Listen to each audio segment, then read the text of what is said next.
Hi, I'm Adrian Baker.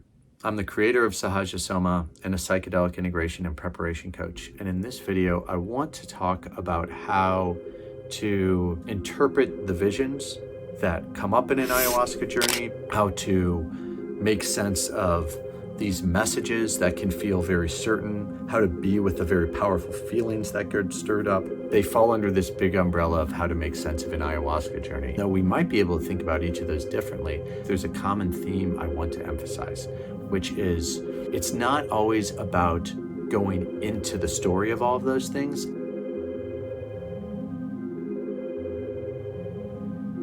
It's about what we're learning to listen very deeply to the feelings that are underneath all of those stories or underneath those images. I love this definition of meditation from one of my teachers, Shanti, where he talked about meditation as a kind of deep listening. That's a great way to think of meditation, great way to think of what we're doing in yoga, and I relate to these plant medicines in the exact same way.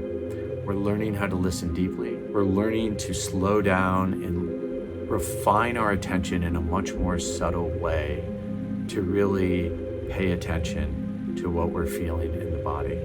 In so doing, we are reconnecting more with our sense of intelligence, but in an embodied way.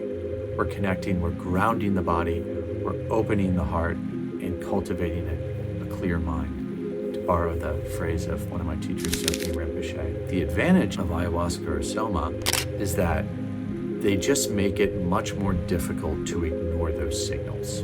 If we think about the mind like a mirror, which reflects appearances, and that includes the images we see, but also the thoughts, the feelings, all of the contents of consciousness being reflected in that mirror of consciousness. These medicines make those appearances very vivid, and they really make it so that we can't ignore those signals. That is the gift of these medicines. It's reconnecting us to ourselves, and it is cultivating our capacity to listen very deeply.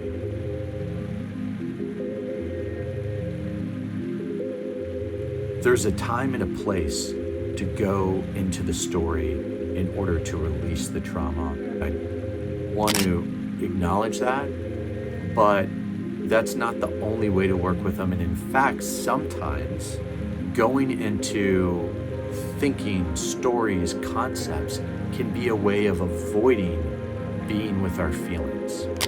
What Rinpoche helped me to appreciate and what I find his teachings on the subtle body in terms of thinking about how ayahuasca and SOMA work is that a lot of times we have these blockages in the body, these past events, memories, stories, these things that happen to us. As Rinpoche taught, it's a contraction in the body that gets associated with a trauma or a difficult memory or something that happened to us, sometimes even small.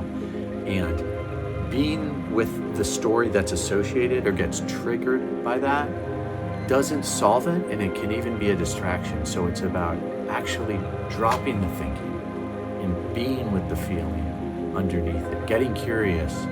What am I feeling right now? And feeling into that, not analyzing it, feeling into that, noticing, okay, where in the body do I feel that? And if you notice a contraction, offer gentle, loving, compassionate attention there. If you can't locate the contraction, then just offer it everywhere. Imagine every cell of your body being pervaded by this loving, gentle energy.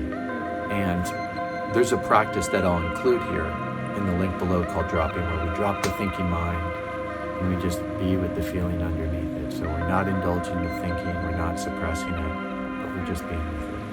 And so this is what I would like to leave people with in this short video, is that it isn't just about going into the story in order to make sense of it. We can enjoy it, including opening to the mystery of what it might be. Maybe we want to go into a little bit, but then drop it and just be with the feelings that are underneath it and use it as an invitation to explore and get curious about your own interior landscape rather than escaping that with more thinking and concepts and stories.